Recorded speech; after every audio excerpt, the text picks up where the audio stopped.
as soon as they stop ceasefire as soon as they stop basically actively attacking in Gaza, they turn the war machine in the West Bank. And there is actually even asked to the neighboring country, King Abdullah, Sisi, and even Somalia. They asked Somalia to take actually 500,000 or so of Palestinians. So they are actively trying to clear it. Now we do know that Netanyahu is part of his personal agenda is that he want to get away from prosecution, and the war is good for him. For America always been known involved in wars that shouldn't be involved in. That is not the first time. After World War II, we got involved. We actively invaded actually over 35 countries after World War II. And these countries all done nothing to us. Done nothing to the United States, no security threat, nothing. I do know some people think probably during Trump is worse. Actually, it is the same. The only difference between Biden and Trump, or Republicans and Democrats doing it on a slower pace, the Republican accelerating the process of Palestinian extermination and also trampling on the Constitution, arresting people for no reason, like Muhammad Khalil. No legal pretenses, no charges, nothing. That they just grabbed him. Basically, they are active in the United States and conducting sanctioned kidnap to citizens. That's exactly what it is. It is sanctioned kidnapping by the United States government to American citizens. And even though he's not an American citizen, but yet, according to the Constitution, even green card holder can still exercise the freedom of speech. Now, they did also have some other cases of arrest, by the way, for citizens and green card holders. I don't have the names, but there was incidents of also snatch and grab, basically, of activists, and they put them away for the same reason or no reason at all. Because in this case, there is no reason at all other than basically speaking up against oppression.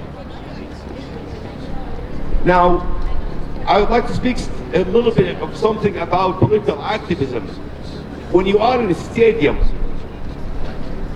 every fan added to the fan base, it amplifies that stadium chant, and it becomes deafening. That's what needs to happen here. The thousands should become hundreds of thousands. The hundreds of thousands should become millions, and should even basically multiply more until it becomes deafening to them to ignore it. Right now, unfortunately, there is not enough of us. There is not enough of us. The United States, according to its population, 350 million people, in order to make impactful change to any government, to any system, you need to have 3.5% of the population at least actively participating in political activism and protesting or encampment and other activities, basically to bring down the government and force their hand to stop whatever it is they're doing. So the magic number is 35 million American citizens that needs to be actively involved against the government. And yes, it is. I know they hate that word. Well, it is. It's going to be a revolution. It has to be. Because there is no nation on earth became that aggressive and that hostile, even with its own citizens, lasted forever. And there is no nation or there is no dictatorship, no authoritarianism, no system of government was changed just by a few thousand people or a few 10,000s of people. It is not going to happen. It needs active participation from larger portion of the population. And change is going to happen, but it needs more work. It needs more participation by people. It needs active participation. Don't be afraid of them. They don't really have power. The power they have, the American citizens conceded their power to the powerful, what they call powerful, or the elite. It is your fault they have that power, because you conceded your power to them. You want to take it back? Take the streets. Yes. You want to take it back? Yes. Do encampment in university. Yes. Yes. You want to take it back? Shut down the damn DC. Shut it down. Shut it down. That's how you take it back.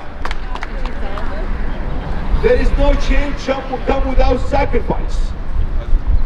Every nation liberated itself from dictatorism, from authoritarianism, from government that is oppressive without paying a price for it. And that is the price.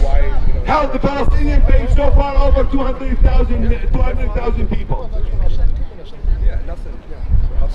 A little over a year and a half, over 200,000 people. I was on the phone with Gaza in the first night of the return of the active bombardment.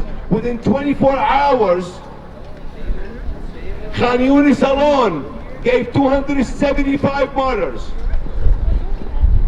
The first night. And other areas became 450 by dawn. I mean, this is a huge number. They started, if you think about it, within 24 hours. If you have 450, basically they bombarded everywhere in Gaza simultaneously. And they don't even dare at this point, they think twice about going inside Gaza to ground invasion. Because they know their army is not made for ground invasion or for fight. They can only attack civilians from up above. Even civilians, they don't face them. They actually attack them by air and by strategic missiles, by their basically warships from the sea. Their war is against women and children. Cowards! Cowards! Cowards! That's what their war is. These are coward people. They have no principle. They have no regard to humanity.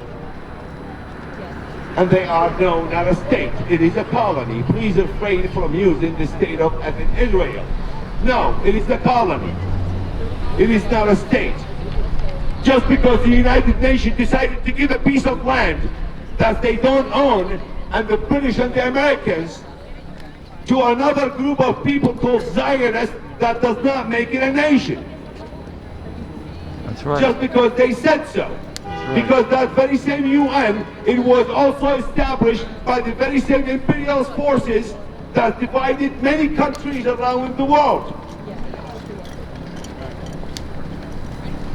So no, if you don't like to hear it, well, sucks for you. It is not a state, it is a colony. By definition, it is a colony.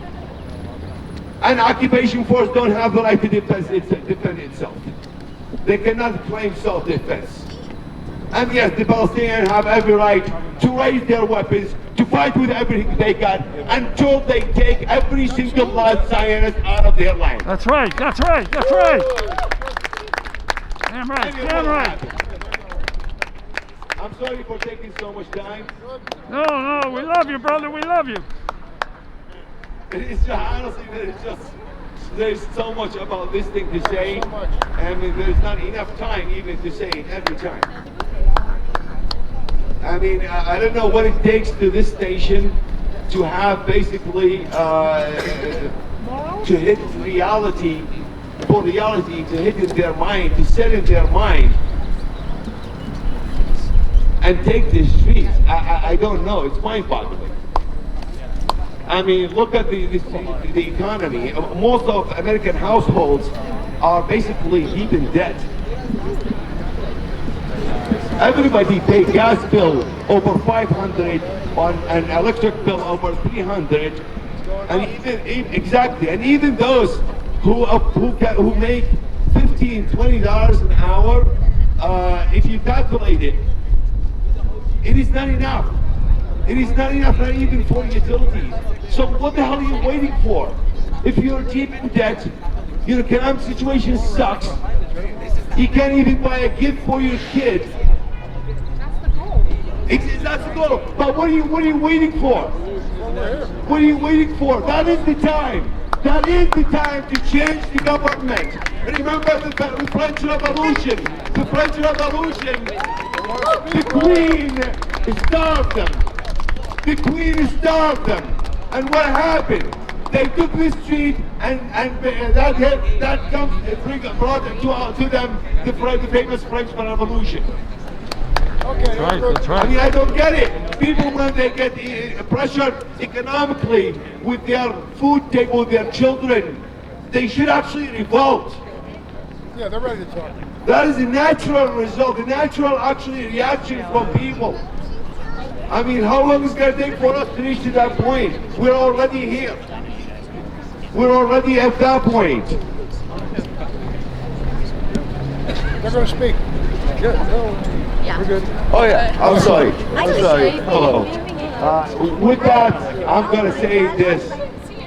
There is only one solution. There is only one solution. Intifada revolution. Intifada revolution. There is only one solution. There is only one solution. Intifada revolution. Intifada revolution. And by the way, that does not apply just for Palestine, that applies everywhere, including here in the United States. So yes, revolt, take the streets, take down the government, Republican or Democrat, don't matter, they don't work for the people again, make them work for the people. Thank you, thank you, thank you. People united will never be defeated. The people united will never be defeated.